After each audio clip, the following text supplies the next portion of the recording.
Assalamualaikum warahmatullahi wabarakatuh. Perkenalkan, nama saya Taufik Darmawan dengan NPM A1A020083.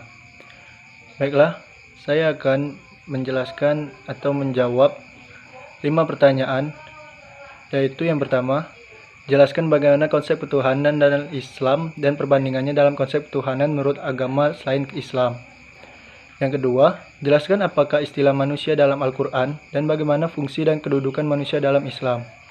Yang ketiga, sebutkan ciri-ciri orang beriman dan bertakwa, serta jelaskan korelasi antara iman dan takwa dalam kehidupan. Yang keempat, dalam menjalankan Islam, sebagian orang mengembangkannya dan dengan jalan kekerasan seperti yang terjadi pada ISIS, Islamic State of Iran, dan Syria. Bagaimanakah pandangan saudara tentang ISIS, dan menurut saudara, bagaimana semestinya Islam dikembangkan? Yang kelima atau yang terakhir, sebutkan 5 sifat Nabi dan bagaimanakah sifat-sifat tersebut dia akan mempengaruhi sifat saudara dalam menjalani hidup saudara. Baiklah, saya akan menjawab pertanyaan yang pertama, yaitu adalah jelaskan bagaimana konsep ketuhanan dalam Islam dan perbandingannya dengan konsep ketuhanan menurut agama selain Islam. Yang pertama, dalam konsep Islam, Tuhan disebut Allah dan diyakini sebagai zat maha tinggi yang nyata dan esa, penciptanya yang maha kuat dan maha tahu, yang abadi, penentu takdir, dan hakim bagi semesta alam. Islam menitik beratkan konseptualisme Tuhan sebagai yang tunggal dan maha kuasa atau tauhid.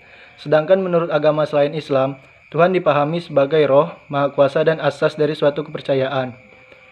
Yang kedua, saya akan menjawab pertanyaan kedua, yaitu adalah jelaskan apakah istilah manusia dalam Al-Quran dan bagaimana fungsi dan kedudukan manusia dalam Islam. Manusia di alam semesta memiliki kedudukan sebagai hamba Allah dan khalifah. Hamba Allah berarti orang yang senantiasa tunduk, patuh, taat terhadap semua yang diberikan Allah atas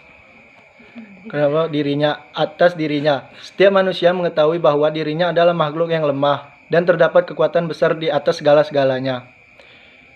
Jawaban yang ketiga, setidaknya dalam 5 ciri-ciri khusus orang bertakwa, yaitu adalah dermawan, sabar, mampu menahan amarah, mudah memaafkan, dan suka sholat malam. Ciri khusus pertama bagi orang bertakwa adalah dermawan, yaitu mereka yang suka berinfak baik dalam keadaan lapang maupun susah.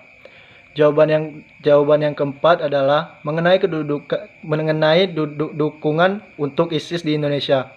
Saya sangat tidak setuju dan keberatan. Jika ISIS dibiarkan masuk ke Indonesia, maka mereka akan menggerogoti karakter Islam. Kami, umat Islam, sangat menolak jika ISIS masuk ke Indonesia. Saya rasa kita sudah terlalu melebar dan menanggapi ISIS.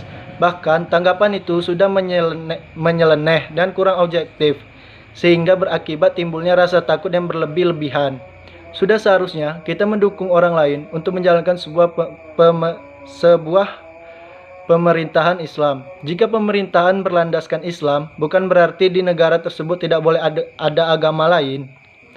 Baiklah, saya akan menjawab pertanyaan yang kelima. 4 sifat Nabi adalah syidik atau jujur. Jujur adalah sikap menyatakan suatu sesuai dengan fakta. Kejujuran Rasulullah SAW sangat terkenal. Tidak hanya diakui teman dekatnya, bahkan diakui oleh musuhnya. Yang kedua, amanah atau dapat dipercaya. Amanah berarti dapat dipercaya. Nabi dan Rasul dapat dipercaya baik perkataan maupun perilakunya.